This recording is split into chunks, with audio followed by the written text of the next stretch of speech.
Recasting when we were young in the 80s. You alright? Yeah, I'm alright. You alright? Why'd you change the format?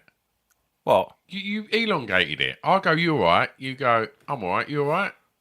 Well, why keep asking if I'm alright? I'm fine. Alright. Yeah, I'm alright. Good. You alright? Yeah, we've been moaning, haven't we, about having too much to do. Yeah. What's it now? It's like the 28th for the month or something. It's the fucking stupid like that, 26th. This will probably be out around the 28th. The thing is, people hate it if you work for yourself and then you say you're busy. Yeah, you're not. No, you're not really busy, are you? No. I mean, you ain't. You're on holiday, farting around in your fucking van. I've been busy. Trying to pin you down. It's like having another wank in a lay-by. I love the fact before you said anything, you throw me under the bus like it's all my fucking fault. It is. People only got to see your suntan and know it's your fault. No, I know, but you're going on holiday, so like you don't make out you're fucking sitting at home like fucking Tiny Tim with a fucking little bit of bread and cheese. Like you're going on holiday. But anyway, July. You're getting it in July, so stop complaining. Well, you know, you say you're getting it in Hopefully. July. If I can turn it around in 2 days. Yeah. Well, what I ask you, listeners, right? How much you paying for it? Exactly. Stop fucking moaning. Stop moaning! I'll tell you who's paying for it. The MSC. The MSC sponsored us. I forgot to invoice them last month, so they aren't paying for it at the moment. But they're a lovely little collective of people that... How did you meet him in the first place? Through the Hardcore Listing podcast. So Hardcore Listing is another podcast I do with our mate Chris, and basically we set up a little Patreon over there, and a lot of the patrons over there listened to this podcast and reached out and said, look, you know, if we all put I think there's about 10 or 15 of them, I think they'll put a couple of bob in each to pay the 99 quid it is a month to sponsor an episode. So yeah, huge thanks to you lot. Next month, I know we said last month we'd do it this month, but next month I will get a concise breakdown of names, one by one. We'll throw you all under the bus. Perhaps we start next month with Simon Lovell. He's quite outspoken. Oh, is he? Yeah, he's one of the people that he chirps up and said something along the lines this month where everyone was saying, where's the episode? He said he'd just given up on us cunts anyway. That hurts a little bit. Yeah. He ain't really, though, is he? No, he's So who's he? I recognise the name. Yeah. Operates under the name Tramp Lovell sometimes. He's a good egg. Is he? Yeah, he's about our age, so he kind of gets all the little reference points. What's weird is some of them are a lot younger, and they probably have absolutely no idea who half the paedophiles we talk about are. But there'd be more pedos along soon. Yeah, of course. They ain't even really got into the 90s yet, have they? Nah, well, a little bit. Started, didn't they? Yeah. Started chipping away at it. Yeah, absolutely. They'll come out the woodwork. They always do, don't they? Yeah. What were the big sort of comedies in the 90s? Only Fools and Horses, was that still going in the 90s? Yeah, it was still going into the 90s, wasn't it? Yeah. So there might still be some from the 80s left that we haven't found out about yet. Who knows? Right. They'll be gliding into the news, wouldn't they? 1983. Films. Yeah. Holiday Road. Holiday Road. How good's Holiday Road? Jack be nimble, Jack be quick. Oh. Do you know who sings that? I was going to say, do you know who sings that? I do. Yeah. Lindsay Buckingham of Fleetwood Mac. It's a tune, that, isn't Yeah, it? I don't think I knew that. Yeah. Yeah, I think I found that out. Yeah, it's a tune. Yeah. I fucking love the first Vacation film. Yeah, it's good. Now, I like all the vacation films. There was a Vegas one that It was a latter day one. Yeah. I've only seen it once. Same. I remember it being not as bad as you thought it was going to be.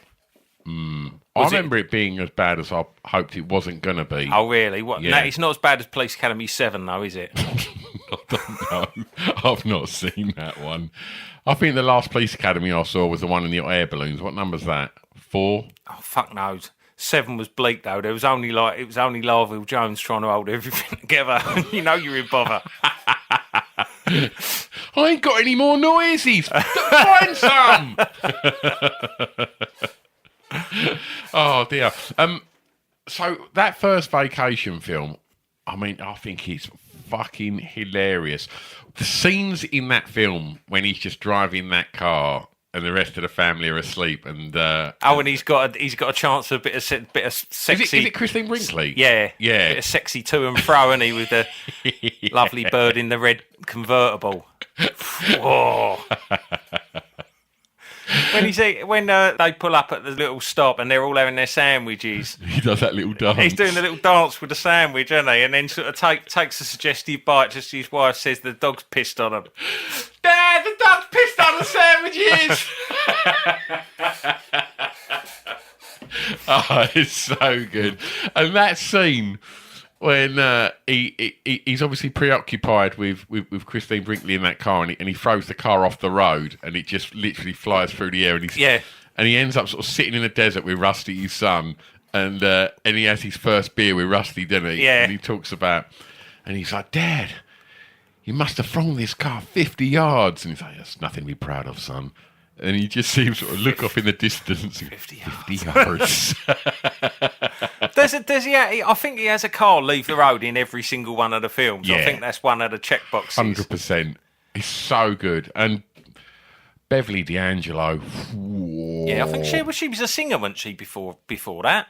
She's in Every Which Way But Loose, or Can. She plays... I ain't seen them for fucking years. I can't think what Philo Beddoes' best mate is.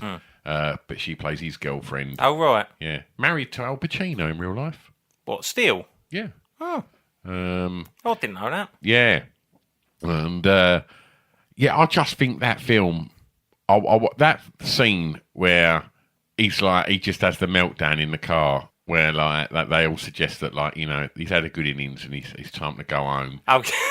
And he says, I'm going to have so much fun. You're going to have so much fun. We're going to need plastic surgery. Move our smiles from our goddamn faces. You're going to be whistling. Zippity doo, our arseholes. They're great, them meltdown. I love the meltdown in an 80s film. Right. And then when he gets there and he's shouting, he just punches a fucking moose in the fucking but you know, it's the little build-up to that, where they pull up fucking miles away, don't they? And she's like, why are you parking so far? He's like... because we'll be the first ones out of it, because we're the Griswolds. Yeah. And then they do the Chariots of Fire to get there to see Marty Moose has got the fucking sign saying he's close. When he just lumps it, doesn't he? It's so good. And John Candy then has a little cameo towards the end. Oh, what a fucking great film. Did you ever have, like, what was, if you had to, like, remember what, I know you're probably going to say Disneyland, you spoiled prick, but, like, what was your, if you went, like, looked back, what was your favourite holiday as a kid? Well, that holiday was like a road trip holiday. And so... Did you do a Freddie Lake a fly drive? Yeah. Yeah. Yeah, so got there, got the car, and then we was driving... I think we was just driving around Florida, but, like, it's fucking massive, so, like, and stopping in motels... But we all had the fucking shits and was throwing up, like me, my mum, my sister. And my old man was the only one who was all right. And every time we've spewed up in an hotel, he's like, right, come on, everyone out. I don't want to get this. And so we spent the whole time just fucking like moving around because he didn't want to catch what we all had. But I just remember like we just kept spewing up and shitting. Yeah. Oh, like and just drinking this weak lemon squash because it's all we could hold down. Good times. Yeah, happy days. Was Disneyland like? Can you remember it being like proper good? Yeah, yeah. So yeah, it's because it's fucking it's Disneyland, isn't it? And you're a kid. It's America. Yeah. In the 80s. Yeah, and like everything was fucking massive, and that like there was like Space Mountain, and I remember this thing called like the it was called something like the President's Hall of Fame, right? And it was just, you know. On the surface things, it sounds really fucking boring, but it's all like the ex-presidents were on a stage, all sat in seats and stuff, but like animatronic dummies. And one by one, they've got up and walked up to the podium and like delivered a speech and like you're like, this is the future. There's moving like it's so fucking freaky. Yeah. I think something like that is still there. I watched an episode of Modern Family, and they go to, I think it's Disney, they go to a theme park, and that is still there. Oh, really? Yeah, and like, because I was like, what's this? And it's only like, what's his name? Jay's just going, oh yeah, we've got to go and watch that. And it's like, and it was. I was like, oh, fucking hell, yeah. So have they updated it with Donald Trump, his shreddy wheat hair and his little hands going, grab her by the pussy, grab her by the pussy. Just grab him by the pussy. I did not have sexual relations with that woman. Okay, right. What else have we got? Films that were also out that month. Mr. Mum. Now, I believe that's a bigger deal in America than what it was in the UK. Mr. Mum? It's basically Michael Keaton, and I think it's just like his wife goes to work and he stays at home and he's Mr. Mum. Mr. Mom? Mom, yeah. How would that have panned out in your ass? So hold on, what happens? My old girl goes out to work. Yeah, and your old man puts on a penny and plays old school mum. Can't really see it. Probably like burnt toast and the microwave with a hole through it. Angry man at times.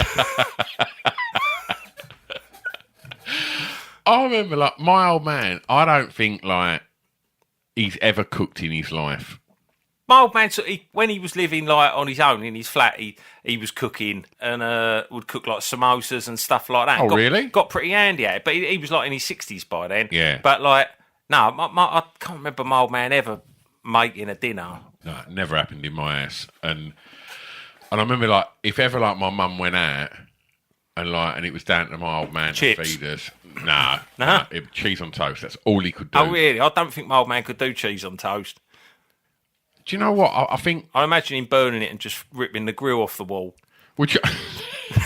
Would you have a chippy once a week? No, I don't think we always... I remember my mum cooking chips. Yeah, well, it was a decade of the McCain oven chip as well, wasn't it? But my mum would do them on, you know, like the ones where all the fires started in the 1970s. Oh, yeah, in a big fat fryer. Yeah, my mum, no, just literally in a pan. A saucepan full of oil with that fucking, like, net saucepan thing in it with the chips in. Yeah. And, like, just oil spitting everywhere. And fucking Wellington would be frowning at that, mate. Like, lifting it off with a tea towel. I don't know why my mum won't have it. Like, she just won't have anything to do with oven gloves. Like, it's just... That generation pride themselves on their asbestos hands, don't they? Yeah. They'll bring the plate over and put it down and go, don't touch the plate, it's hot. Yeah. But look closer and they've all got hands like Simon Weston. Jaws 3D come out. Oh, did it? Yeah. I've just reached over and I'm holding the helmet. Not mine. The bottle opener. Jaws 3D. I remember, like, might have been the first 3D film at the cinema. Certainly the first one I'd heard of. Yeah. And, like, can you remember sometimes you'd get, like, Looking or, like, a comic and it'd have, like, a pair of them, like, cardboard 3D glasses on the front and then you'd sort of put them on and be completely underwhelmed at, like, whatever you was looking at. Like a 3D cartoon or something. Yeah. And it was generally quite shit. Yeah. I then remember going and watching... Was it Jaws? I don't think it was... Was Jaws 3D put your glasses on now, or was it all 3D? I don't know. Because did Nightmare on Elm Street have a 3D one where you had to put your glasses on for a certain bit of it? Yeah, I think that might have been a bit... It wasn't the first one, I don't think. Probably Nightmare on Elm Street 3. Yeah, D. Yeah. But I remember... like the first time, I can't remember what it was, but going to like see a film in 3D. I think it was something like fucking American Tale or something like that. One of them kind of like not quite Disney animated things that was like a bit 3D. And I remember thinking, this is gonna be the future, and just thinking, what is this? This is just uncomfortable wearing these little fucking glasses. Yeah, it really didn't do anything. It just made everything a bit pinky. Like, there's a song on the new Spark sound called "Nothing Is As Good As They Say It Is," and I think that's a fucking great title for life, isn't it? Yeah, that's a really good fucking way of looking at things. It's never as good as people tell you. Nah. Have you ever had something that someone's told you is good and it's been really fucking brilliant? Nah. No. can't think of anything offhand, so probably not. I'll tell you, I bought a 3D TV when they come out. Oh, did you? Yeah. How'd that work? See, you've gone through all that disappointment with a 3D cinema. I'm optimistic things are going to change. Did you get sucked in by suggestive salesmanship? Same bloke that sold me my sandbar. Went into Comet. Thought, right, I'm not going to spend more than 50 quid. I just want one of these little sandbars. You been in the Bose room, mate? I went, what's that? He went, oh, come through, let me have a listen. Let me play you this. Yeah, 200 quid later. I've just walked out with that fucking Bose little fucking sound system I got. Was that as good as he said it was? Bose stuff's normally all right, isn't it? It is really good. Get us a sponsorship with them. Look, we just said something nice about them. I'm just going to... we're not going to get any sponsorship from 3D TV, so I'm about to cut them right off. So we needed a new TV for our living room, right? Yeah. And I ain't one of these people that's got like a fuck-off telly. I'm not interested in big fuck-off tellies. But we needed a new telly, and this was probably, I reckon, maybe 10 years ago now. And we've still got it. I mean, it's a telly that's in our room. And he was like, have a look at 3D TVs. I was like, right. And you got like 5 pairs of plastic, like 3D glasses come with it that look like sort of Ray-Bans. So I was like, fuck it, let's do it. Let's get a 3D TV because it's going to be the future of television. I got it home and spent ages fucking and cunting trying to get it hung on the wall. And then when I hung it but that would have happened whatever kind of TV it was. True. But I got it all hung on the wall and I was really pleased with it. Then when I went and sat down, I put it on and then I put the glasses on. I didn't realise that it had to be at eye level for it to work, and it was it was about 4 foot above my eye line. Carol, we're going out to buy some high schools. Fucking hell. Yeah, so I've never... and then obviously they were going to say all channels are going to be going to 3D. None of it ever happened. No. I think you could buy like a DVD that was in 3D for about 50 quid. And I was like, I ain't doing that. So, never actually watched anything in 3D on my 3D telly. What, nothing? Well, no, I don't want to stand up and watch telly, do I? I thought you might have stood up just to see whether it was worth lowering it down. I think... You're such a lazy cunt. Oh, fucking hell. What else have you got for films? The only other one I've got is Crow. Have you seen Crow? I haven't, but I remember it being a big deal when it came out. Have you? No, I don't think I've seen it, but I went and had a look at the trailer on YouTube, and I've got to say, it just looks like fucking, like Doctor Who. Oh. So this is the same year as Return of the Jedi, and it's one of them ones where everyone who dies seems to be standing still and getting vaporised by that. That same fucking lightning effect. Oh, like it rubbish. just looks like Doctor. It looks like Doctor Who. It looks shite, but it's got Lysette Anthony in it, which was like one of the redeeming features. Do you remember her? She was in the I Feel You video for Depeche Mode. Oh, was she? Yeah, and then she ended up recently on Hollyoaks. And then something happened and It was Harvey Weinstein. She was quite outspoken about something. Well, so would you be if you'd been assaulted. Was she involved in a Weinstein thing? Yeah. Is that guesswork? No. No, it's not guesswork. I've read it on Wikipedia. Right. I'll tell you, it also had in it. Do you know any of this? Liam Neeson. Right. Robbie Coltrane. Right. Todd Carty. Tucker? Yeah. And, get this, Bernard Bresslaw as Rel the Cyclops. Sid? Cool, got me eye on her, Sid. I want to watch Kroll now. Yeah.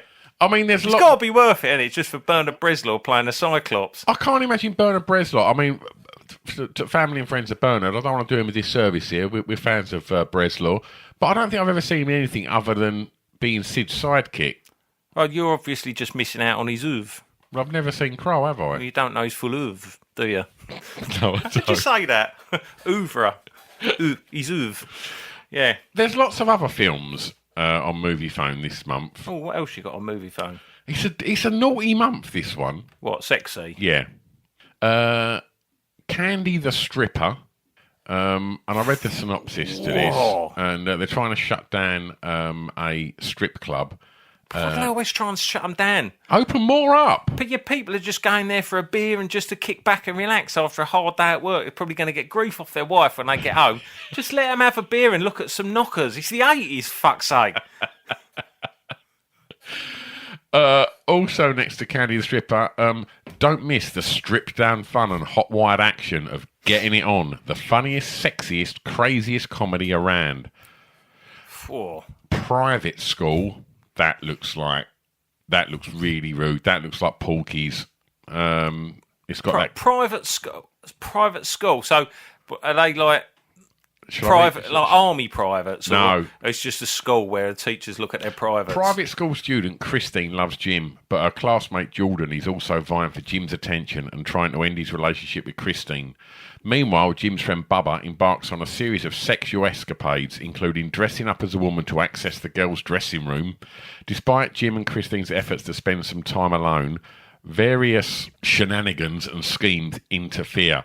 Phoebe Cates. Who was Phoebe Cates? She was quite famous, wasn't she? Phoebe and Cates. Matthew Modine of Full Metal Jacket. Hmm. Yeah, that was Private School. It does look a little bit... You'd never get away with a film called Private School these days. No. Unless it was like the biopic of Fred Talbot. Did I tell you about... Did I tell you about when I went round a video shop and I got the Howard Stern film out? Nah. So it was when they had the video shop round Cramming. I used to go round there and get me 80s feel-good films out and buy 4 cans of Foster's. And I remember going round there and the Howard Stern And a box film of Kleenex. had just come out. And I really wanted to see it. Yeah. So I went and got it. Was that called Private something? Private Parts. And so anyway, the old dear that was working behind there and her mate go in there and I go and walk up there with the card and then the number of that corresponds with the number of the videos in behind the counter, and as she pulls it out, and I used to chat to her because I used to go in there most days and get a film, and she'd be like, "Oh, what you got today? Private?" Oh, and I went, "No, it's not like that." And then her mate went, "Oh," and I was like, "Oh no, they were proper old retired ladies as well that just thought I was getting a bit of grot at." Pauline on the Beach is out this month as well. It's not the sexiest name, is it? Pauline! Marion is about to divorce from her husband and takes her this is going bad. Takes her 15-year-old niece Pauline on vacation to Granville. There she meets an old love. Granville. Granville. There's your clue. Oh dear. Yeah, that sounds quite dodgy. What were the other ones I saw? Puberty Blues. I mean, you can't get away with that shit anymore, can you? I told you it was a dirty month. That's worse than dirty, though. What's the synopsis of Puberty Blues? Strap in. Strap on. The mating rituals of 2 teenage surf chicks from the southern suburbs of Sydney. Meet Sue, an Australian teenager in the late 70s, whose life mainly consists of doing what all the other girls do. Watch the surfing boys and have sex with the same surfing boys. The girls have lots of strange customs, i.e. do not eat or go to the bathroom when a boy is around. Ugly girls have 2 choices: being bitches and hate boys, or being generally cheap and looked down upon by everyone. The afternoons are spent on the beaches and in the back seats of cars or at home alone parties where sex and alcohol are the main ingredients. Parents and teachers are trying to straighten the kids out, but it's not easy. Puberty Blues. Can't do none of that business anymore, can you? Yeah, but it's probably for the best. It's definitely for the best. Staying Alive by John Travolta come out. Remember that? Staying Alive? Yeah, it was What's that? Like a John Travolta documentary or something? No, it was like, I think it was like I remember going to the Thames side to watch this. Let's have a little read of the synopsis. It's 5 years later and Tony Manero's Saturday Night Fever is still burning. Now he's strutting towards his biggest challenger yet, making it as a dancer on the Broadway stage. Like, I think that's in that... No, have you ever seen that bit of footage where he's in the dance... where it gets used as a gif loads, where he's just got like these pair of like shorts on and he's just thrusting his hips and his dinkles moving about. That's from Staying Alive, I think. Oh, right. So what is it? It's like a sequel then? Yeah, to directed Saturday by Night Sylvester Fever? Stallone as well. Oh, really? Yeah. I don't remember it being very good. But yeah. It's never mentioned, is it? No. When they mention Saturday Night Fever, they never mention it. Yeah. You got any more films you want to talk about? Nah. Okay. Well, look, while we're on films, I know you was a fan of this last time. Do you want to play another round of Trading Places? people have said that we were a little bit remiss not to mention Jamie Lee Curtis in Trading Places being topless. Did we not mention that? No. Oh. Cracking tits.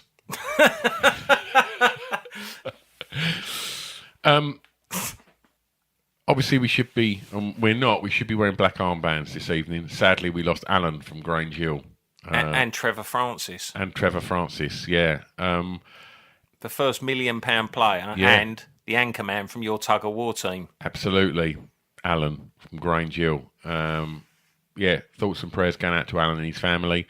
If you could bring back Rest Alan. easy, big man. If you could bring back Alan, who would you trade to bring back Alan? Who's a fat cunt? James Corden. 100% all day long. Bin off Corden, bring back Alan. Yeah. Oh, I'll tell you what. Then, in which case, we're talking Trevor Francis tracksuits from a mush from Shepherd's Bush. Trevor Francis. Who would you get rid of to bring back Trevor Francis? A current day footballer. Or sports person. Harry Kane. Didn't see that one coming. Nah, why not? Yeah. Get in there. Okay, right, let's keep it 80s on this one. You can bring back dead or alive iconic frontman Pete Burns. Oh, Pete Burns. Bring back Burns to spin you round once more. Who are you going to trade him for? I mean, I'm just thinking in terms of like, he was very unique, Pete Burns, wasn't he? Absolutely. He looked unique. He sounded unique. I'm just trying to think the opposite of that. Someone who's not unique, who's just kind of like run of the mill. No one would notice if he went. Dermot O'Leary. Sorry, Dermot. You've gone in the bin, mate. There'll be more Trading Places next month. Rest in peace, Alan. Right, I've got the charts up now. You ready for some music? Yeah. Right, let's get me little chart up. What we got? Official singles. What percentage of the charts would you say is shit? 85? No, I'm talking like 83. No, 85%. Oh. No, nowadays, probably, as a grumpy old man, I'd probably say 85. Maybe back then, I don't know, nostalgia is accountable for a lot of what I'm looking at. I'd probably say 50-50. Do you reckon there's songs that you didn't like at the time that you've come to like? Or do you reckon there's more songs that you thought were all right at the time that you've come to not like? Okay, so this is interesting, right? Because number one, I've got Baby Jane. Yeah. Right? Yeah, same, yeah. I think that's all right. Yeah. But at number two...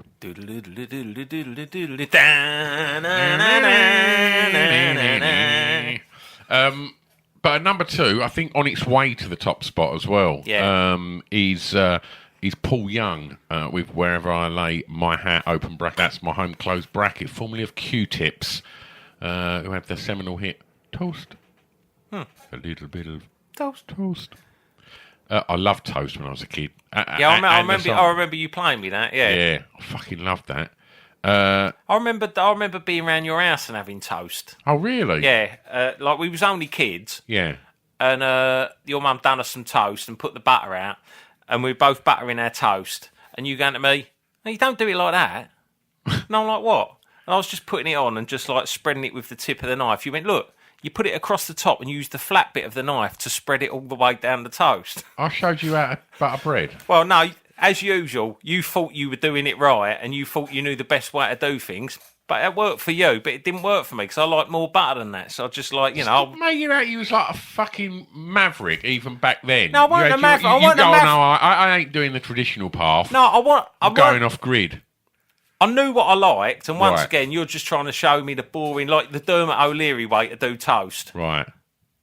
Don't have too much. Well, I hope you have an heart attack now. If I have an heart attack, if I end up with third arteries, people are going to go back and they're going to listen to this and go, his best friend of 40 years wished it on him. What a cunt. In fact, I hope I've got third arteries now. I'm going to post a picture of me having had a bypass, like doing the weak kind of thumbs up, looking all grey, with the little quote of that just running underneath it. Oh, dear. Stuart was unavailable for comment. There'd be a little picture of me with some like brown bread with a little bit of avocado on it. Yeah. So wherever I lay my hat, Paul Young, that's rubbish. Did you think it was all right at the Loved time it. though? Yeah, I thought Paul Young. I remember really liking Common People as a kid. Was that a cover? Wherever I lay my hat, that's my home. And Common People was a cover, wasn't it? Yeah, I think Come Back and Stay for one. And what was the other big slowy number one he had? Didn't he have another big fucking slowy? I don't know. Wasn't that Wherever I Lay My Hat? Oh, that was like one of the best selling albums though that year, wasn't it? Is it Parlez-Vous? No Parlay. No Parlay. Parlez-Vous. Every time you go away. That's better. That's better though. He's better. I'm not saying it's good, but he's better than Wherever I Lay My Hat. Yeah. And Come Back and Stay. He's better than that. Yeah. Yeah. He was a fucking proper big superstar, wasn't he, Paul Young? Yeah, but he was a chicken in a basket cunt. Ladies loved him. He got them moist. Oh, he did, didn't he? Yeah. And fair play to him because he didn't like to Paul Young. He wanted the older women, didn't he? Is that true? Yeah. Yeah. No. Was that an ironic name? Well, yeah. I mean, maybe. I suppose it's like Little John. Like Paul Young, he weren't. He was Housewife's favourite, wasn't he? He would get them. He would probably get some of them kind of middle-aged vaginas very moist. Yeah. So some of them on their last hurrah, I would imagine. Absolutely. And you got to tip your wherever you lay out. You got to tip your hat to him. Yeah. Fair play. Well done, Paul. Yeah, that's not very good. I don't reckon he was any good at having it off though. Do you like? Well, he was married to the model, wasn't he, Stacey Young, who sadly passed away a couple of years ago. Oh. And we can't even ask her. No. Did she stick with him? No. Yeah. At number 3, IOU by Free. Spoke about that last time. And Moonlight Shadow and Flashdance. Come Live With Me. You like that, didn't you? Yeah. Yeah. It's got some dodgy lyrics in it, but I do like it. Yeah. That's a bit of a fucking seedy age gap relationship song, though, isn't it? I don't know whether that would be getting much play in the wake of the Hugh Edwards scandal. Some strange stuff going down in 1983. Yeah. Just look what was in the cinemas. Yeah. Paul Young. Puberty Blues and Come Live With Me. Kiss the boys goodbye. Keeping things political, Tom Robinson at War Baby. Did we speak about War Baby last time? Nah. I like War Baby. Don't know. It's never really done it for me. It's like the style of it. Yeah, it's kind of... It feels a little bit more 70s and 80s. It feels like late 70s. Yeah, it sounds like that could have been on Stiff. It might have been on Stiff. It could have been on Stiff. Like, it's got that kind of... I don't know if it's a bit kind of mainstream for Stiff. Stiff always had a bit like a rougher edge to the production to it, and it sounds a bit... Why don't you just back off from fucking Tom Robinson, It sounds a bit bluesy, doesn't it? I just don't really like the blues. I don't unless like they're the puberty. Number 10, Double Dutch by Malcolm McLaren. Like that? Yeah. Hey boy, net. Was that one of the ones that Trevor Ong done? It was. And I remember seeing, because this is on Now One, and I remember after sort of seeing, this come out the same year as Rocksteady Crew, and then seeing the Ebonettes was the skipping troupe, wasn't it? And I think they were on like Blue Peter or something like that, and it was so fucking cool. I remember just thinking, this is fucking brilliant. And then going out with like one of them like sort of skipping ropes with like the big wooden handles that like some girl down Dartview had. Yeah. And tripping on a curb and taking a bit off your front tooth. I'm actually going to get round to that later. How are you? Yeah. But have you ever been able to skip? No, I've got no coordination. Like that would probably be one of the things that I'm worst at. Yeah. Just like, but it's because I'm tall. The time it takes for that signal to get from my brain going jump down to my Yeah. feet. The rope's gone and I'm fucking all just tangled up and laying on the ground with greys on my elbow. I remember always like when the girls were doing skipping in the 80s, where like they'd have the big skipping rope and there'd be like one either end and someone skipping him. I always really wanted to do that. I thought you always wanted to get that rope, tie him up. I didn't want to do that. Nah, me neither. Just wanted to have some armless skipping. Yep. Just skipping, sir. And Mostly skipping. mostly skipping. Yeah, but it was frowned upon, wasn't it? What? Boys weren't allowed to do skipping unless you were boxers. Yeah. Like, I did skipping at boxing. I don't reckon you're any good at skipping. No, shit. Yeah. I've tried Other skipping. people were doing all that one... You know that fucking 1 foot, other foot, Yeah. nah. It's not. I've tried and tried and tried. I'm just not the right fucking stamp for it. I do wonder whether, because we're both fairly tall, whether we've just not been trusted with a long enough rope. Could be that. Number 12, Yes. The Trooper by Iron Maiden. Do you reckon they were hard? Iron Maiden? Yeah. Nah. No, I don't think they were. No. I reckon Bruce Dickinson would have given it the big un. Yeah, but he would have brought the toys out if it got a bit tasty. He would have got his little fucking sword out, wouldn't he? Yeah. Oh, fuck off, Bruce. Like, I don't know. They were because they were they East End boys? Are they from like Barking or West Ham way, aren't they? Oh, they are, aren't they? Yeah. So I don't know. I mean, it's weird, isn't it? Like that people sometimes look at like metal covers and think people are scary, but I reckon Nick O'McBrain, the drummer, could have it. yeah, Yeah, he was a big old lump. they all have pubes, definitely. Yeah. I reckon in the later years, The when metal band would never have trimmed their pubes. Do you Rob, think they do Rob Alford nowadays? from Judas Priest would have roared his off 100%. What, back in the day? Yeah. When he lost his hair, I think his pubes went with him. Oh, really? Yeah. I reckon. Upstairs, downstairs. Yeah. Yeah. Oh, do you know what? I didn't do upstairs, downstairs, Mark. I couldn't think of any more bald people from the 80s. I forgot about Rob Alford. I think you might have done him before, just as an excuse to right. mention my hat. I'm going to get a mention of that later, actually. Oh, really? Jacket?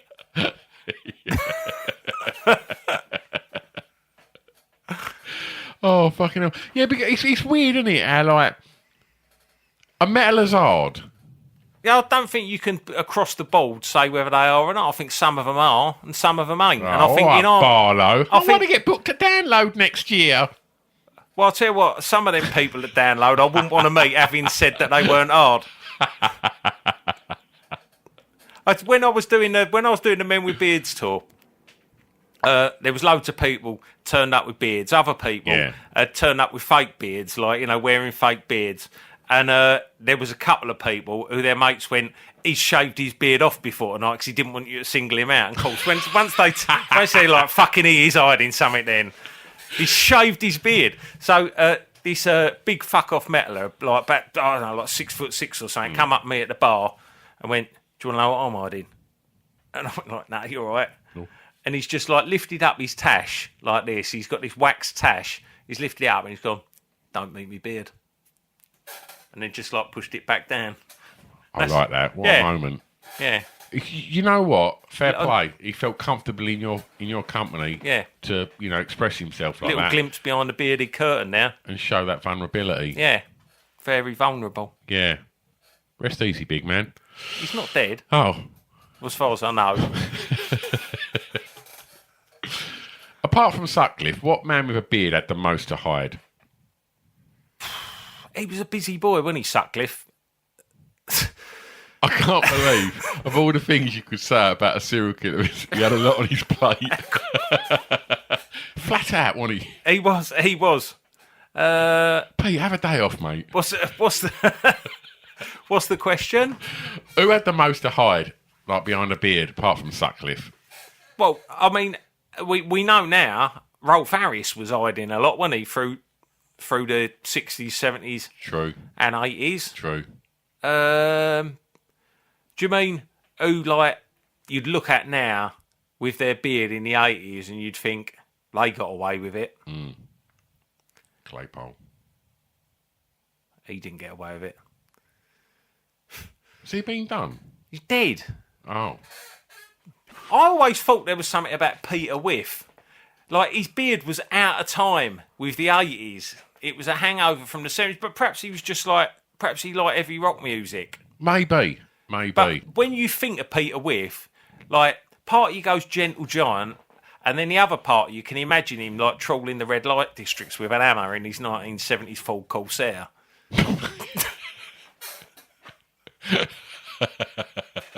Gary Birtle's helping him get a body into the boot. Imagine all the team walking off the pitch after doing a 1-0 loss and just thinking, it's not going to be a good night for Peter. Oh, God, no. Someone's going missing from the red light district. Oh, dear, oh, dear. What other songs did you want to talk about? Number 14, Take That Situation by Nick Haywood. It's a very fucking feeble song. Yeah. I think he's very overrated, Nick Haywood. He had a cheeky little face, though, didn't he? That lots of girls loved. Still got it. He still looks incredible. Yeah. I still would. Yeah. But not to that. No. Why would you? What other songs do you want to talk about? I went and watched some of these on Top of the Pops. The Walk, The Cure. I think The Cure's best moment, is it? Like, it's a bit of a wafty synth riff going on. It's not the best. Forbidden Colours, Sylvian and Sakamoto. I don't know if I know that. Oh, you know it. It's a fucking riff. Do do do do do. Oh, right. From the theme from Merry Christmas, Merry Mr. Christmas, Lawrence. Mr. Lawrence. Yeah. I've never seen Merry Christmas, Mr. Lawrence. Have you? No. I've got it on 7. It's good, that song. Oh, have you? Yeah. Got David Bowie in, hasn't it? Yeah. Yeah.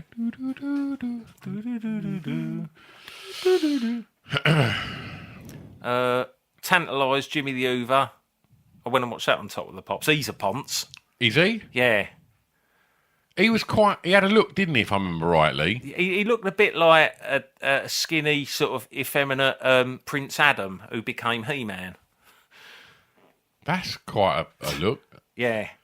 The song was dog shit as well. Like, just like, a shit version of Red Box. That's saying something. I thought they were right, Red Box. No, I don't mind a bit of Red Box. Did we see them at that festival? Yeah. Yeah, you talked all the way through. I was trying to listen to them. From the very, very young to the very, very old. Everybody now say I. Is that Lean On Me, that one? Yeah. And then earlier. Earlier. USA. Yeah, that's all right as well. See, that's all right, that one. Yeah, he's all right. Yeah. Cruel Summer, Bananarama, 21. Right, okay, with that in mind, I've got a tiny little game Go on. called All Over the Banana Boat, right? Is it racist? No. And so I just want you to sort of rank the 3 nanas, the original lineup, Yeah. in who you'd most want to doink, and what you reckon each of them are into. What, sexually? Yeah. Soft, middle, and hard. Who's got your soft? Siobhan Fahey. Oh dear, no. Okay. Well, what's she sprung on you that you don't want?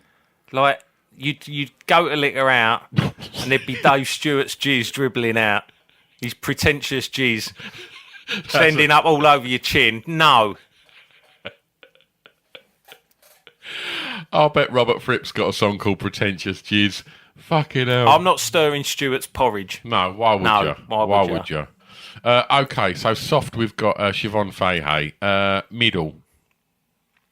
It's changed over the years. Okay. It's changed over the years, but middle would be Sarah Darling. No way. Oh, okay. Why? What has Sarah done not to get you hard, just to keep you middle? Now she's my best one now. Ah. But yeah, I would say through the 80s and probably like early 90s. What's Sarah in? Oh, so you're going with Karen for middle? No, I'm going with Sarah for middle. I'm going from an 80s perspective. Oh, all right, okay. So what is she not doing that Karen's doing? No, she's doing it. She's doing it all. Right. Front bum, back bum, bent over a sofa, touching her toes, on her back, legs akimbo, legs behind her head. She's doing it all.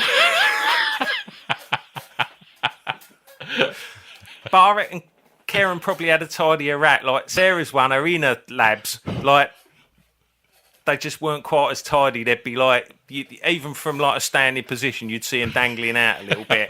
But Karen's was all tucked away nicely, and when she opens, it's like a perfect rose. Really? Yeah, I would imagine. Fair play. Robert Plant had a track in the top 40 called Big Log. Yeah. Imagine if you went in the toilets at Band-Aid, right? And someone had left a massive log in there. Yeah. Who do you think it'd be? Little bit pleased if it didn't flush. Oh, what, they'd left the log in there on purpose? They just had a big shit. Couldn't believe how big it was and just thought, I'm not flushing that. That's too good. Didn't say anything, though. Just walked out, got on with their vocals. What, at Live Aid? Band-Aid. Band-Aid. It's in the studio. In the studio toilets. Who's the secret shitter? Rick Parfitt. I literally was going to say Rick Parfitt. Yeah. 100%. He'd come out, he'd have a little smile on his face, wouldn't he? He'd nudge Francis. Yeah, they'd give each other a wink, wouldn't they? Yeah. Francis had just gone in to have a little line off the back of the cars here, and he's like, I know Rick shit. I would imagine that probably George Michael has gone in there, it fucking stinks, and comes out and goes, who? And then that's when Parfitt looks over at Rossi. Rossi looks at Parfitt, and they share a little smirk. Absolutely. Yeah. Okay, right. Should we move? Is there any more songs you want to talk about before we move on to music? I'll tell you what. Go on. This could be the optimal Ponce top 40. Right. So you got the fella from Jimmy the Hoover, definitely a fucking Ponce. Yes. Roman Holiday. Have you seen them? Yeah, Ponces. Bunch of Ponces. The Lotus Eaters. First Picture of You. Tune. Ponces, though. And then at number 39, After a Fashion by Midge Ure and Mick Karn. Have you seen it? No. I just had to go and have a look. So you got Ure and Karn in the video. Ure with his tidy tash and Karn with his tidy barnet. The pair of them wearing white trousers and linen suits in front of the pyramids and the Sphinx, like they're actually there. Wow. And the song is just utter fucking dog shit. A pair of Ponces. Al Jarreau, he's also just gone into number 50 with Trouble in Paradise. He had a Ponce look about him. Al Jarreau. Yeah. Fanny rat. Was he? Oh, yeah. Loved the rat. Loved the minge, yeah. Yeah, you Couldn't could leave it alone. see it in his eyes. You could see it in his eyes. Some of them by night, others by day. Seriously.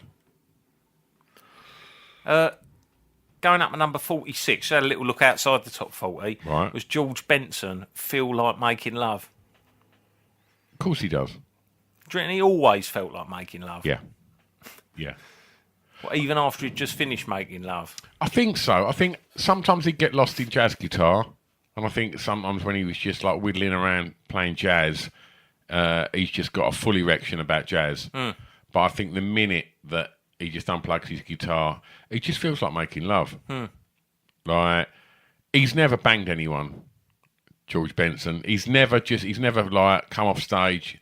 You know, there's a couple of like saucy housewives that are like there for a little bit of classic Benson, and he's just ended up like hanging out the back of them in the bogs. It ain't happened. No. It's never happened.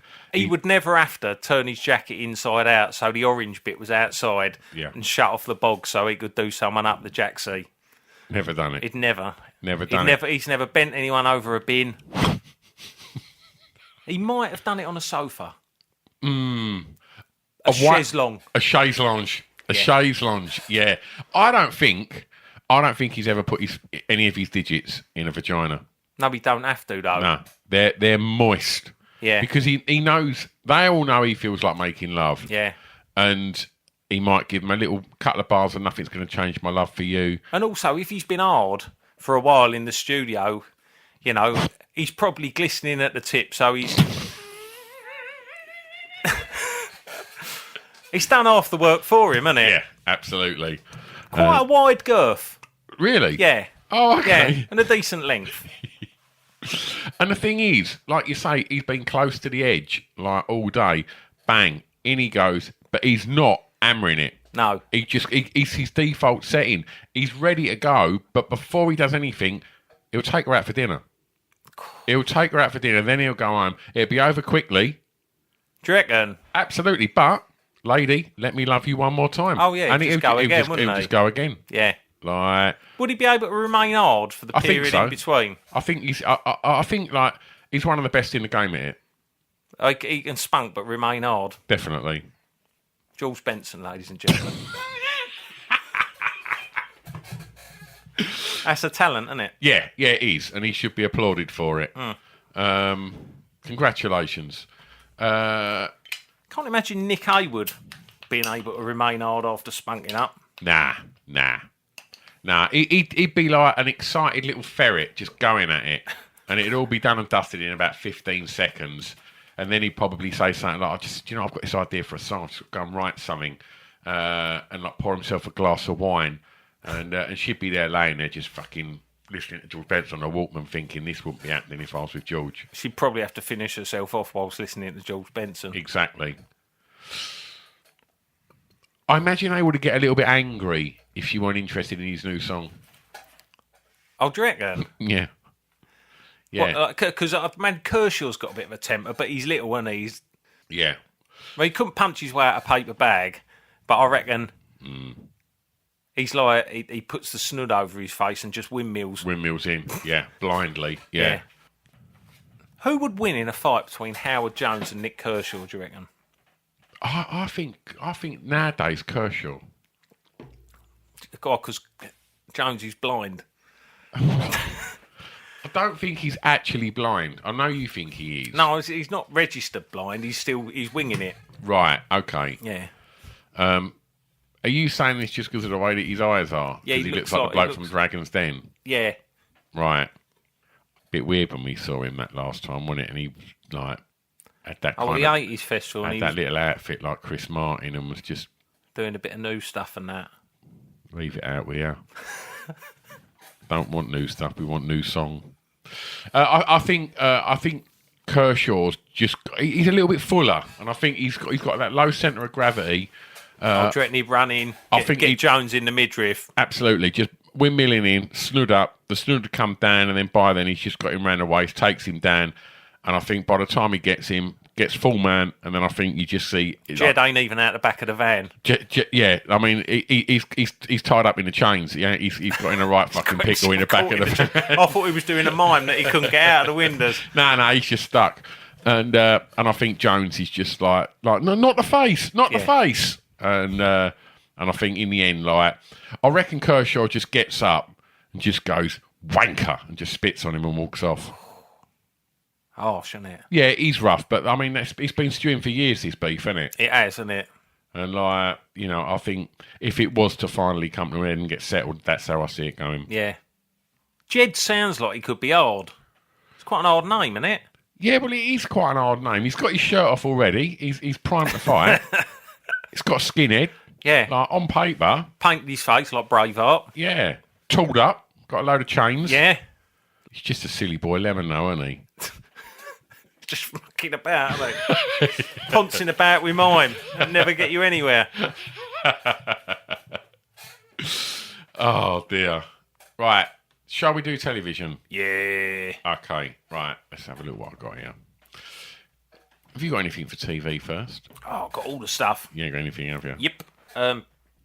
You said this the other month, but the A-Team debuts on UK TV. Ba, ba, ba, ba, ba, ba, ba.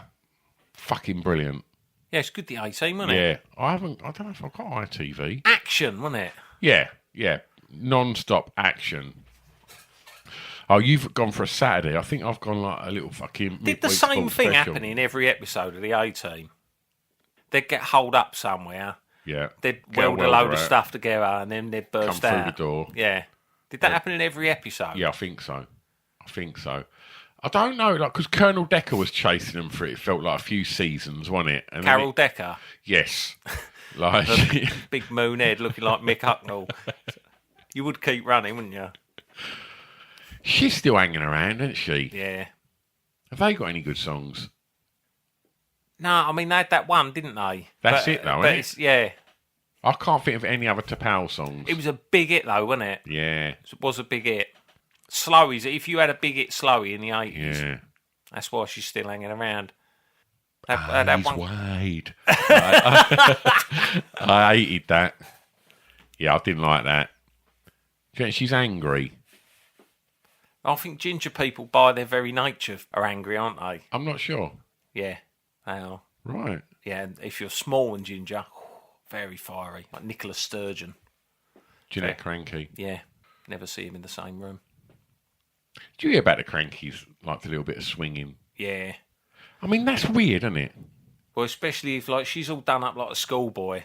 Yeah. You're going to be dreading getting them fucking keys, aren't you? Unless you're Fred Talbot. You'd be rubbing your hands together.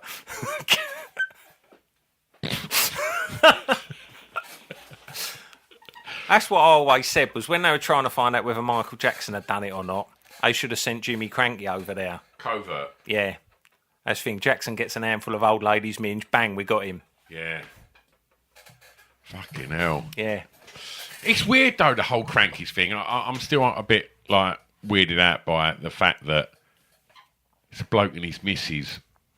And it ain't like he's going, oh, dress up as a fucking saucy schoolgirl. Dress up as a little boy. Yeah. So then, like, thinking about it, with that in mind, you shouldn't be surprised that it ended up like it did with the old keys in a bow and that. No. I mean, fair play to them. If it's all legal, what are you going to do? There's no smoke about fire, mate. I did send an email when we was sorting out Shannon Matthews the musical. Right. I had this idea to cast Jeanette Cranky as Shannon Matthews and just have her do this one cameo where she comes out from under the bed base. Because I thought like that clip on YouTube would break the internet. But her management said it wouldn't be something that she'd be interested in doing. Spoil sports. Spoil sports, yeah. Pervy spoil sports. Yeah. Just stop swinging with fucking strangers and go and do his film. Yeah. Fucking hell. Speaking of swingers, 4 p.m, Rod, Jane and Freddie. Who was swinging out of Rod, Jane and Freddie? Well, they all lived together, didn't they? The three of them. Oh, that's right. Like, so I don't know if like Jane was the lucky Pierre in the middle, and It was like Rita, Sue and Bob too, wasn't it? But turned on his head. That was on last night. I recorded it. Oh, was it? Yeah, it was on one of the fucking shit film channels that you get for free. Yeah. At about 2:00 in the morning. I just was fucking flicking through to see what was on. I was like, fucking brilliant. Yeah, it's brilliant, Bob isn't it? too. I'll have a bit of that. Gang bang. Yeah, I remember thinking like Jane was quite fit in the 70s. There was something about her though. Yeah. I don't know, like she had one of them kind of like faces that looked like she was a misery guts. I don't know whether that put me off her. She was probably tired. Like, Exactly. If you're having to keep fucking Rod and Freddie on the ball the old go. Roger's moved out because he's beveled his cock into a point and he can't fucking handle any more.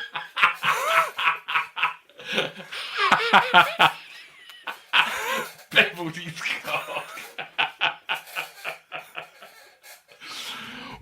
Rod was the one? Was Rod the one that was like tall, like sort of like had a bit of a Nutkins vibe, like Yeah. looked like Nutkins on roids? Yeah. Like Yeah. I reckon like Jane had a bit of Rod for a while, and then sort of it all went. Rod didn't quite mature the way that she was hoping. Yeah. And I think she brought in Freddie, who was a little bit more. He had a bit of a mullet, didn't he? Well, Freddie had a mate who could get Viagra. Right. So he was up the whole time. Right. Oh, okay. Which Meanwhile, Jane liked at first, but ended up being the worst thing that could ever happen because Yeah. she's sharing them with Rod. Yeah. She spends the whole night sat on a sofa skiing with a pair of them one either side. It's exhausting. Blisters. I had a mate who worked on Rainbow. All blisters she had on her hands. the mate worked on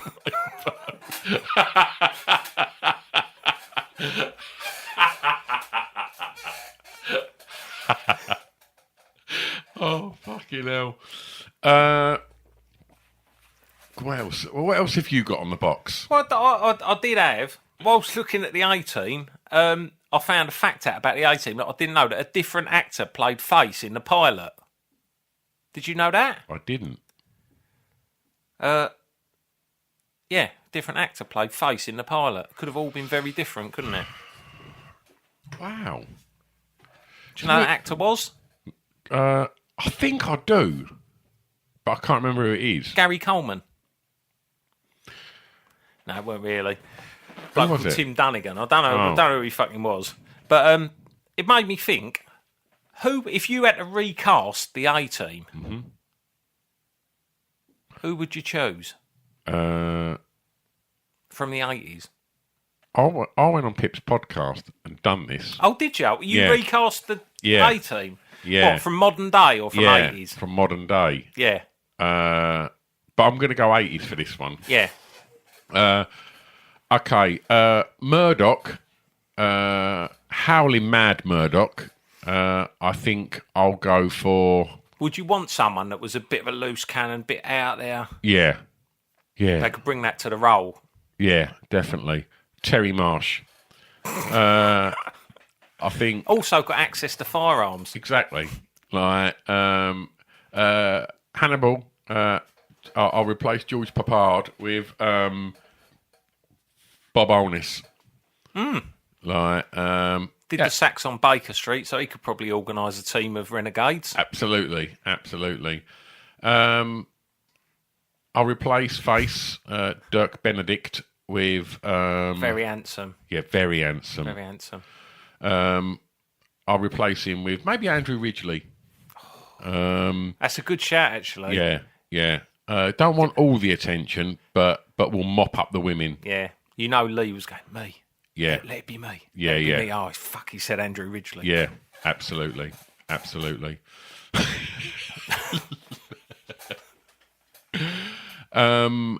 And Mr. T, B.A. Baracus.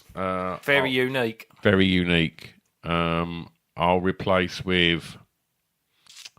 See, Frank Bruno's the obvious one, but I'm going to go with Lee John from Imagination. Oh, different twist on it there. What do you mean? Huh? What do you mean? Well, he's smaller in stature. Oh, right. What do you think I meant? Don't know. He's a very slight man Yeah. compared to Mr. T's large build. I'd Okay. have been thinking more like someone like Alan Hargreaves. Oh, rest in peace, Alan. Yeah. Who would you cast? Well, I did have a little look earlier on. Right. I was trying to think about like putting a sporting twist on it. Playing with the helmet now himself. Deeply frustrated men. So for Hannibal, I've gone all sporting from the 80s, right? I'm liking this. Hannibal, Big Daddy. Solid. He's the guy you want leading. Yeah, of course. Yeah. Easy work. Yeah, exactly. How are we going to get out of this garage? We've been locked in. Yeah. With only like power tools and Yeah. and a load of sheet metal. Yeah. Easy. Easy. And before you know it, And if that don't work, it'll just body splash straight through the door. exactly. Yeah. Yeah. B.A. Bill Werbernick. Good shout. Yeah. Good shout. I mean, He don't want to get on the plane, no. but put something in his pint. You Yeah. know he'll drink it. And you keep that in his pint because you don't want to be sharing a room with him. No, God, no. Not after what he did to Kirk Stevens. Ruined his arsehole. Kirk Stevens to this day still has to wear adult nappies.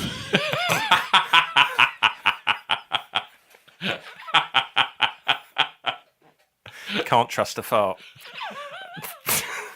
Werbennick's got a lot to answer for. Really has. Oh dear. One night for Bill, but a lifetime for Kirk. Exactly. So for face, Peter Beardsley. I mean, I wouldn't. Where'd you pull that one from? Because I wouldn't necessarily. I mean, it's a very unique face, Peter Beardsley. Just thinking outside the box. Okay. Fair enough. And who have you gone for Murdoch? Alex Higgins. Great shout.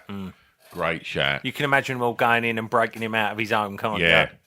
But like, as they get him out, one of them realises that they've forgot his cue in his little cue case and have to Yeah. run back and grab that because like when things get tasty, Yeah, he breaks out the fucking heavy end of the cue. definitely. Like, good shout. Good shout. There was also on TV debut of the Mad Death on BBC One. a 3-part series examining the effects in the UK of an outbreak of rabies. And I was just wondering if you could remember a more horrible, disrespectful nickname than rabies.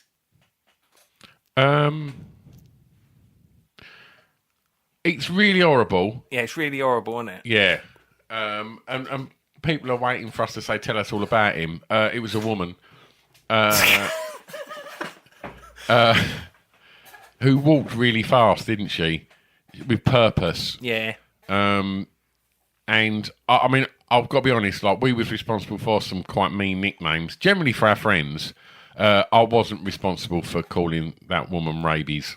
I don't even know her real name, but I did only knew her as rabies. Yeah. It's quite horrible, that, isn't it? Yeah, rabies really was a bit like quicksand, though. It was a legit fucking thing to be scared of in the 80s, wasn't it? God, yeah. If you got bit by a dog, Yeah. chances are you had rabies. Yeah. You still get rabies? No one ever says about rabies anymore, do they? Because they're not on about dogs coming through the channel anymore, are they? Or about people coming over on the small boats. It's a shame, isn't it? You know, They should be worried about the real threats. Yeah. Rabies. yeah, quicksand, fireworks, the real dangers. Jigsaw was on, and on it was inventor Wilf Young. Can you remember him? What, from Pop Idol?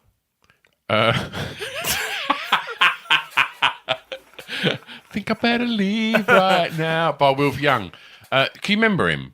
Nah. Young, spelled Y-U-N-N. I'm going to pull up a picture of him. Oh. You will remember him. He was on, like, what was it, the Great Egg and Spoon Race, or whatever that was called, where they used to do inventions and stuff. Fuck knows. Oh, it's fucking great. Let me pull up a picture of him, see if you remember him. How many inventors can you know? Wilf Lunn, not Young. Wilf Lunn. Remember him? Oh, that silly old cunt. Yeah. Like, Looks a bit like Viv Stanchel, doesn't he, yeah, from the yeah, Bonzos? Yeah, definitely. Is he dead now? I mean, obviously, faults to his family.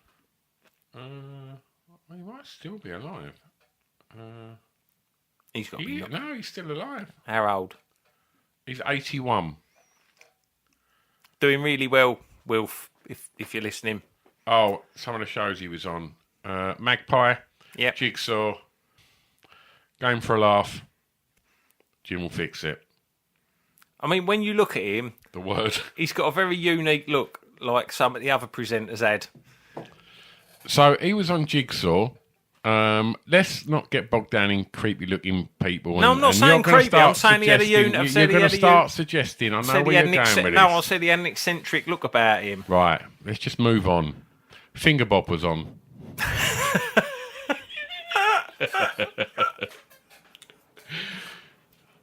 Did anyone ever had a look at him? It was hard to tell, though, 'cause he always had his fingers in them puppets, didn't he? Yeah. So they come round, didn't they? And they're like, Mr. Bobs, we need to swab your fingernails. He's like, hold on, I've just got to entertain the kids. Yeah. And, you know, he's got all his fingers busy, isn't he? Yeah. Do you reckon he was busy with his fingers once once he got out and was on the way home? I think I looked into this a couple of weeks ago. Not his fingers. Do you reckon he had an estate car? Mind you, we both did, didn't we? But we're all right. Yeah. Yeah, nothing about estate cars. No. We had to fit the DJ stuff in. He just had a few finger puppets. Why has he got an estate car? Puppets. Puppets. People don't do puppets anymore, do they? Is there a reason for that, do you think? I don't need to do puppets anymore because they've got the dark web. There was a program called Knock Knock. Do you think you ever run faster than when you knock on a door and leg it? Do you think... I always remember, like, whenever we do, like, Knock Up Ginger or whatever, like, or Bud Up, like, you bomb it like you'd never bombed it before. I would say that's probably the only time I would have been seen as a teenager sprinting. Really? Yeah, because I certainly didn't want to play football. No. Do you think you could have done sub 1,000 metres following on from, like, Bud Up? 100%, yeah. Yeah. Yeah. I think so.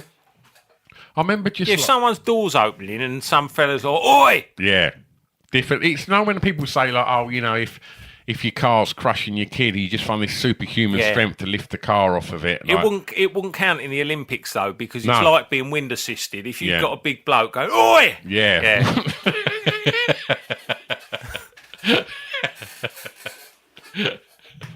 Ain't oi a brilliant thing to say? It just means something's going on here. I haven't quite worked out what yet. But I'm already angry. How many times do you reckon someone gets lumped after someone said oi? Depends whether they catch them, doesn't it? I think sometimes you can like you say, before you've understood the situation, you can quite easily misjudge it by going, if you get it wrong and you go, oi, and someone else is already at that level of anger, and go, you fucking what? Yeah. And then before you know it, neither of you really know the situation, but you both wrote checks you don't really want to cash, but before you know, you've got to just get on with it, haven't you? Think before you oi. That should have been on a poster at school. Think before you oi. Oh, dear.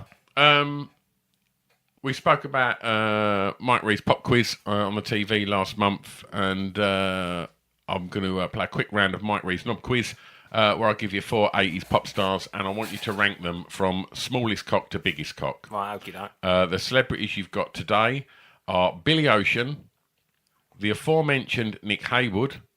Have you just put him in, or did you have him in? No, he was already in there, as was the aforementioned Nick Kershaw, and Colonel Abrams. Oh. So I want you to start with small. So we've got the 2 Nicks. Yeah.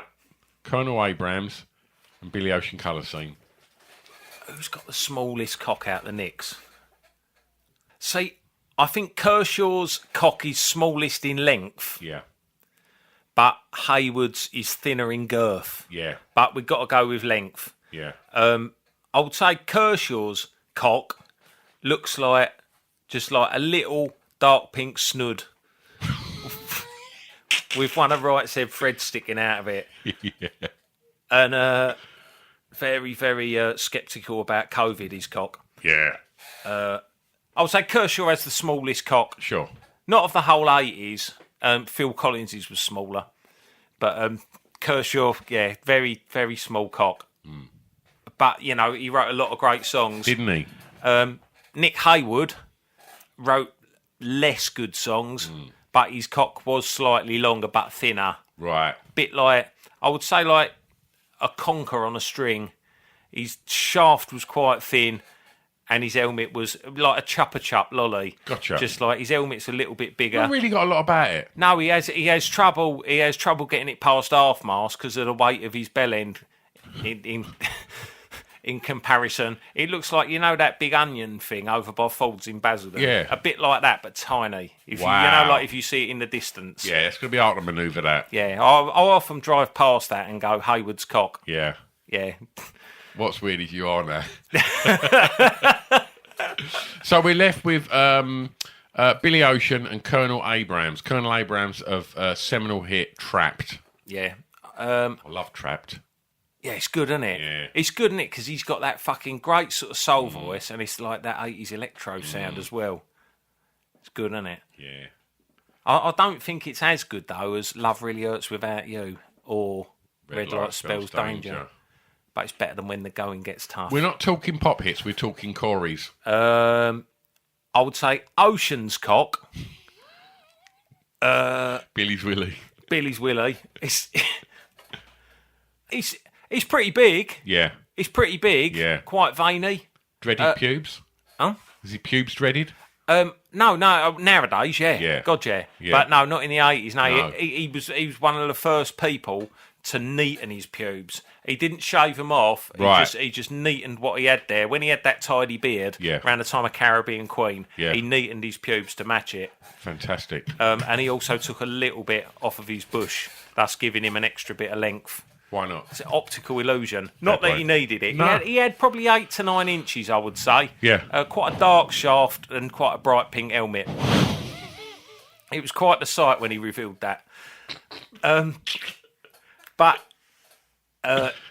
biggest of the four. Sure. Colonel Abrams. Was he in the military? I don't know, but I would imagine his cock was so big that a couple of times he did get it trapped in a lady's fanny. Oh, really? Yeah, and they had to call the emergency services who would come along with a load of lube and help him free it. Like a horse. That's right. Mike reads knob quiz. Right. News. Mario Brothers, the game, was released in the arcades. Yeah, I saw that. It was released in Japan as an arcade game about an Italian-American plumber. I don't think I've ever played Mario Brothers. You've never played Mario Brothers? Have you played any of the Mario franchise? I think I played Mario Cars or something. Mario Kart. Well, the kids had something once, and I played it. I'm not interested in arcade games and computer games. Any of them? I like that House of the Dead Zombie one. Yeah. Where you shoot them, and I like any Star Wars one. Exactly, it makes you feel a bit survivally. I think so. Although you've always, whenever I've tried to talk to you about what you're doing in a zombie apocalypse, you've refused to entertain the idea that a zombie apocalypse would be possible. I think the last time we spoke about it, I think I threw you into them. Yeah, oh, that's right, yeah. And made my escape like that. Has anyone ever tried just wanking off a zombie instead of shooting it? Wouldn't it just come off in your hand? I don't know. I just think it'd look really confused and that'd give you a moment to escape. Yeah, but you've got to let go of his cock unless you take it with you. Do you think it would quicken up if you ran off with his cock? Like some bloke shouting, "Oh, it." I don't know. Like you quite like arcade games and that, don't you? If you had the time, like, would you play more computer games if you could? If it didn't just like suck all the fucking time and creativity out, I would play it all the time, I think. Yeah. But it just fucking, it just like it just ain't good for getting anything done. Yeah. I like all Mario and that. Like when I suppose it was like, what would it sort of been like, late 90s? Courtney used to bring his N64 round, and we'd all sit and play like Mario Kart. Yeah. And what's the other one? Like the one where Mario walks around the world, like the N64. Oh, I can't fucking Super Mario Galaxy or one of them ones. Yeah. But like, they're really good. But ain't good if you want to get anything done, because like you can literally spend hours on it. My attention span has never lent itself to that. But it's sort of, it really ain't any different to just fucking like watching a box set. Do you know what I mean? Because you do something and something opens up from doing that, and something opens up from doing that. It just can't help my, like, I've bought the kids over the years all different consoles, and I've a couple of times gone, do you know what, let's get a family console, and like we'll get into it for about an hour, and I'm like, this is fucking boring. I just can't get into it. I bought all the UFC games, boxing games, all the things I think I really enjoy. Perhaps you're just not a gamer. I'm not a gamer. I remember on Christmas Day when my old man got us the Acorn Electron. Yeah. And you know, like you'd put the fucking tape in and it'd make that sound for about 15 minutes while you waited for your game to load. Yeah. And then we got Mr. Do-Up on the Acorn Electron, and I didn't get a go of it for like the whole of Christmas morning. He's like, no, I'm just checking it's working. I can remember like getting me Commodore 64 and thinking this was the best fucking day ever. And then like... You like the Aztec Tomb Adventure? Yeah, but like I played it once a month. And like... But I never really had like I'd have like mates that would rather stay in and play computer than come out. And I was like, I want that. I wanted to go out. I couldn't be sitting indoors playing computer. It was also a heat wave this month. What, in 1983? Yeah. Oh, was it? Yeah. Can you, like, I don't remember, like, it is weird how time changes your perception, because I think of summers, when I look back, I never remember being out with you in the rain. Like, I just picture either being... I wouldn't have come out in the rain. Right. Or I'd have gone home if it was raining. But no, I know what you mean, yeah. The summers were hot all summer long. Yeah. And you was out until that last bit of fucking light. Yeah. And it felt like that. And I know that that's such a fucking granddad thing to say, but it did feel like that. And like, you know, I don't remember thinking, oh, I better go and get a jacket. It's cold. It just felt like you were just sitting over the field all day. Yeah. Like just playing football and just talking bollocks. Yeah. Because this would have been summer holidays between leaving. I would have been leaving junior school and going to senior school, I think. Yeah. Would we have been leaving Cubs now? You wouldn't have. I think everyone else had left about 3 years ago, and I was like sort of the 7 foot kid playing in central defence. Is that kid over here on YTS? No, he's still one of the Cubs. I was thinking about this the other day, and I don't know how much longer, because we all left Cubs, didn't we? Yeah. And I think you left Cubs like at a certain after your birthday. At the start or the end of a certain term. I think that was how Cubs worked. Yeah. But I must have just stayed on for another term or 2 terms, like just because I wasn't still going to Cubs, but I was still playing for the football team. Yeah. But I must have been the tallest person in the whole of Cub football. I was like the equivalent of like Peter Crouch. You look like it. Oh, fucking hell. It was the launch of the Ford Orion, which signalled the end, rest in peace, of the Ford Cortina. Do you think... I thought the Sierra took over. It did. The Sierra had come out, I think, maybe the month before. I think we I don't know if we mentioned it, but I think that I had a note then about that. And I'm just looking at these motors and seeing...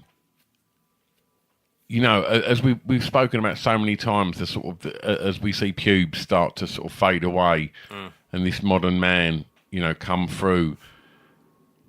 An Orion, like the Cortinas were all really square, weren't they? They were like they were made from cardboard boxes. yeah, But the Orions and Sierras were all like, you know, the bonnet sloped down, didn't they? a bit poncy, weren't they? A bit more Essex boy, Yeah. weren't they? Like, all right, what kind of motor? Like, if you turned up at Roach's yard, right, with an Orion, Yeah. he ain't taking that for a spin, is he? No. Right. So with that in mind, right, I'm a little. The jury's out on a Sierra. I think, like, basically, people are just like scrapping motors at Pat's yard, and I think, like, he's got his choice. Whatever he wants, you know, he'll just fucking do a bit of work on it, bit of panel beating, and then he'll take that motor out for a couple of weeks, and he'll just use it as his runaround. Yeah. I'm thinking a Sierra, maybe if he's taking Mrs. Roach out for a meal, maybe he takes her out in a Sierra. But day to day, what's he driving? I can't imagine Pat Roach in a Ford Sierra. I just can't. He's a Cortina. Yeah. It's Granada. just a Cortina all day. Yeah. Yeah. I don't think he was shy of an estate either. Yeah, but I would say if Roach had an estate, he's got the seats down. Yeah. And it's just full of Scrap. like old bits of car, Yeah. like carburettors and car parts. Smashed up old punch bag and a couple of pairs of gloves. I thought you were going to describe his wife's fanny then. But he was a very gentle lover. Do you reckon, like, if someone, like, he's bombing around, right, and he's driving carefully because he's got all that scrap in the back, right? Yeah. Goes over a speed bump, everything starts rattling around, and he fucking puts on the anchors. He's not in panic. Pat, don't panic, right? But then basically a geezer on a motorbike just fucking bibs him, pulls up beside him, and just fucking bangs on him and gives him a mouthful. Then sees his Pat, right? Do you think, like, what's Pat's kind of course of action from there? Do you think, like, he gets out, asks no questions? Will he get the geezer to take his helmet off? Will he just smash him with the helmet on? I reckon he's got his window down and he's gone, "Oi!" And if by the time he's out the car he ain't had a sorry sir, Right. it's fucking game over, isn't it? Yeah. Pat's going to work. I don't reckon it would be unlike Pat to take the bloke's helmet off and batter him with it. Good You know, use it like a bowling ball. Yeah. Just fucking, yeah. Yeah. He had it coming. Yeah. He had it coming. Okay. Right. Have you got any news? Nothing nice. France invades Algeria. Why do you always do this at this point as we're starting to wrap things up? You always bring it down. I think that is news generally, isn't it? There's never nice, you know. I did that bit one time about the bloke on the fucking the white plastic garden chair who went up with the balloons. That was a nice bit of news. That was a good one, yeah. Why don't you try and search a bit more and find more stuff like that? It was really good, that. Everyone loved that. It's just like, I don't know, world events are generally someone invades someone else, an helicopter crashes, and fucking Russia perform nuclear tests. Jesus Christ. That is basically it, yeah. France invaded Algeria. There was an helicopter crash off the Isles of Scilly, killing 20 people. Britain's worst helicopter accident. Mike Smith? No, it's the best one. Could have been. Oh, dear. Russia performed nuclear tests at Eastern Kazakh. Right. Well, I've hardly got anything left for sport, but I've got 2 games, right? Did you have any good news? Yeah. What? Oh, I just wanted to talk about Pat Roach's yard. Oh. But, no one gives a shit about the Orion, do they? Metallica released their debut album, Kill 'Em All, on Megaforce Records. Megaforce? That's a good metal fucking record label, wasn't it? They're rubbish, Metallica. You just don't get metal, do you? I would never say Metallica are rubbish. I just don't fucking get it. Do you like Exit Light, Enter Night? No, I hate that. Take My Hand. We're off to Never Neverland. I hate all of that. Oh. Why do you hate metal so much? I don't know. Because you don't get it. You ain't part of the party, are you? No, but it's just reminded me I had a really good fucking segue from wherever I lay my hat about you going travelling with your Judas Priest cap. I did have that when I was travelling as well. Did you? Yeah. Fuck. Did I have me metal jacket? What must you have looked like? Just me in the 80s. Just be self. Is he French? Them Pierre Cardin shoes. Okay, well, look, we'll do a bit of sport, and then I don't want to do 2 games. I'll give you, you can pick what game you want to do, and we'll finish on that. Right. I've had a look at sport. There weren't a lot. Rowing, and I know people used to pretend they liked rowing in the 80s, a bit of boat race and that, wouldn't it? But you ever rowed a boat? Yeah. No? Yeah. Well, yeah, but not in a race or anything. Yeah. I did win I won the Lilo race, the kids' Lilo race on holiday in Benidorm. Probably, it might have actually been in this summer holidays we're in now. It's about 11. So what would that been, like 11, 12? Right. Yeah, it might have actually been this summer holidays. 40 years ago, I won the Lilo race at the Hotel Rio Park in Benidorm against some other like teenage kids and a couple of little kids. And at the end of it, you got to choose. Daddy, he's taller than you. He's got hands like shovels. Daddy's like he's using oars. And then, because I won it, I got to choose something from the gift shop. What did you choose? I chose a light blue pastel vest with the slogan "Sex Appeal." Please give generously under it. Oh, fantastic. I bet your dad had never been prouder. No. What a fucking moment. I never saw that.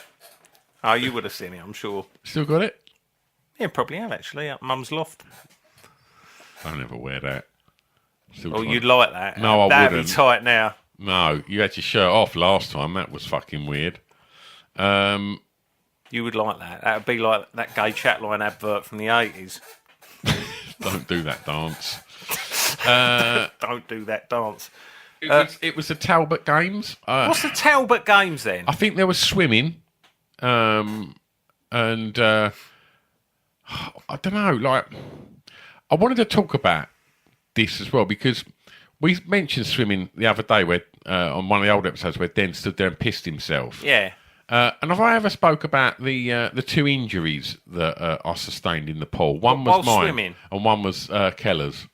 I remember Keller's knocking his front teeth out diving into Blackshot's pole. Well, that's how I done that one. That's been capped now. What, Blackshot's pole? Yeah, I dived in on a Wednesday night. We used to do like we'd all go up there, and there was a girl called Claire, and I remember just trying to impress her. And I done a little dive and then just come up going, boo! Did that impress her? Like, crack me tooth. But Keller's, me and him went on a Saturday once, and and he was climbing up the ladder to go up to like one of the boards. Yeah. And he slipped, and he kind of held onto the railings, but as he went down, he sort of smashed his mouth on the steps of the ladder. Yeah. And I can't remember the woman's name, but she felt like she worked there forever. And I went and I was like, my mate's like, his mouth was bleeding. He was like, my mate's bleeding. And like, she sort of just like, oh, God. And just like walked over there. I was having a proper fucking panic attack. And then like Scott was crying. And then I just remember just going, what you done, you idiot? And like, it was just proper horrible to him. And he was like, ooh. It's a bit harsh, isn't it? Took in that little room underneath the seats that he was never allowed in. Oh. And she just sort of cleaned him up a little bit. I seen an old picture the other day at the swimming pool, and it showed the boards because you had like you had the springboard, didn't you? Yeah, then you had second spring, second flat. Yeah, and then the top board. Top board. I always remember there was this geezer that was like literally part fucking bear. He was just this hairy man in his little 80s Speedos, and he'd just stand at the top, and it was like fucking looking at Tarzan. And because the top board was proper high, wasn't it? It was like Olympic, like high yeah, ball, it was high, wasn't it? Really fucking high. Did you ever go off of there? Yeah, all the time. I went swimming club, didn't I? So did I. And then I went diving club. You went diving club? Yeah, that's why I'm so good at diving. I've never seen you dive. Yeah, I don't like I made a big thing about it. Well, you've just fucking made a big thing about the fact that you're fucking a little bit fucking nifty on a lilo. No, I think I dived off the top ball once. Yeah. And just never went back to diving club. Yeah. It was just too high. I shit myself. Yeah. It was so fucking high up there. Yeah. Like, I dived off of there once, and I dived... I never really worked out how to do the springboard, to run and then just bounce and then do the dive. I just weren't confident enough. I used to just like doing like jumps and bombs off a second flat. That was fucking good fun, wasn't it? That springboard was fun. Andy and Big Bum Dave, when they was kids... That's a great nickname, that, isn't it? They used to... they would go and lay flat on the top board at the end of the swimming session until the whole pool was clear. And then they'd stand up, take their trunks off, and go, "Wee!" like to the lifeguards, like waving their trunks around like that. And then when the lifeguard come up the ladder to get them, they'd jump off in the nude into the pool.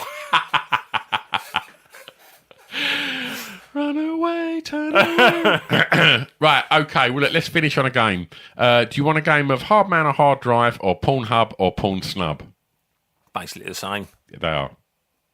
Do whatever one you like. All right, we go. Save the other one for next month. All right, we go with Pornhub or Porn Snub. So the thoughts behind this game are: so basically, they go back to their hotel room, and do they indulge in Pornhub, or do they just Porn Snub? So I'm going to keep it sport. Sebastian Coe. Oh, Sebastian Coe. He's conservative, isn't he, Sebastian Coe? So therefore he's heartless. Yeah, he's a posh cunt. So I would imagine he would go back. He'd go back to his hotel room. He's been like part of some Olympic committee or something. And he goes back to his hotel room. He tethers his laptop to his phone because he don't want to go on the standard internet because he's going dark. Okay. Yeah, he goes on the dark web. I'm not saying... Steve Ovett.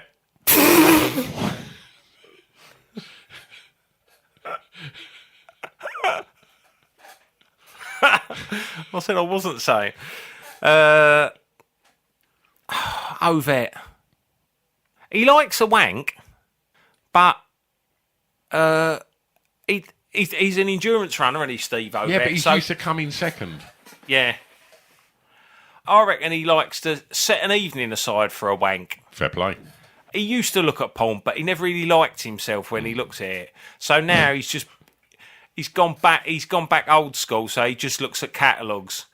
Like it'd be some attractive ladies in some lacy bras. Yeah. And the occasional pair of like slightly see-through pants, where you get just a little bit of bush. And that's enough for him, and that can bring him to the ball. But he'll make a wank last an evening. Fair play. Yeah. Porn Snub then. Okay. Steve Cram. I think we've done Steve Cram because we use the Steve likes to cram it in. Oh, okay. In which case then, Oh, God, have we done Linford Christie before? Probably, but you know.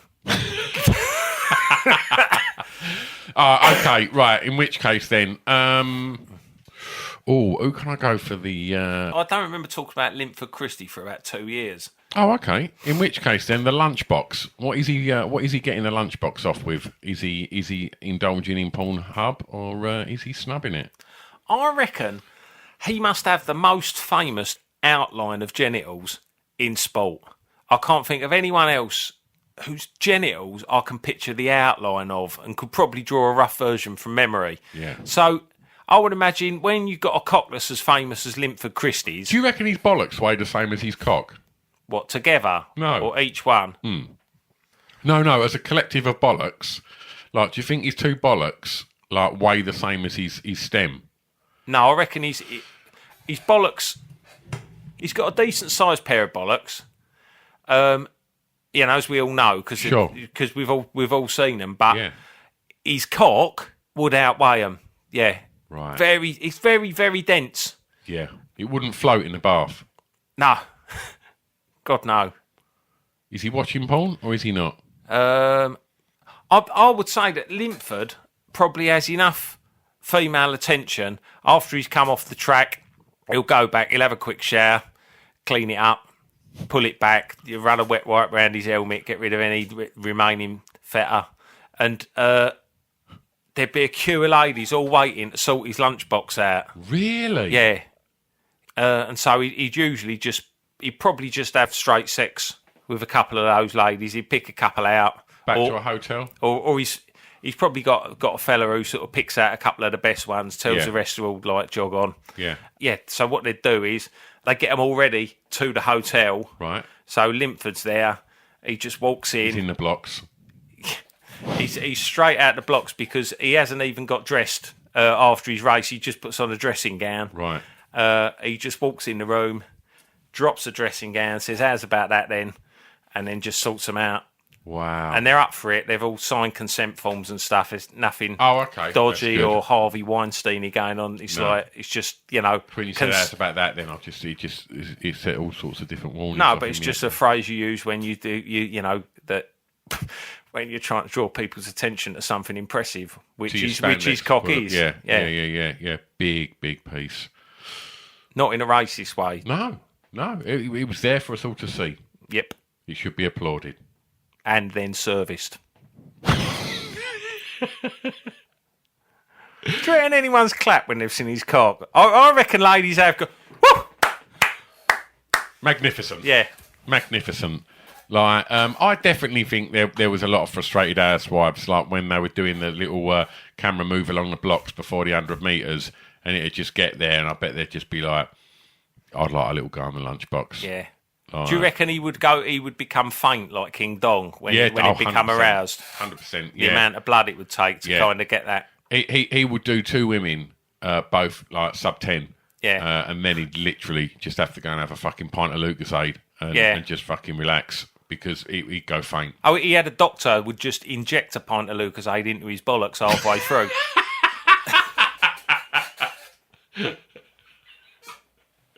If it's good enough for Thompson, it's good enough for Christie. Spot on. Absolutely. We'll see you in August. Bye. Remembering when we were young in the 80s.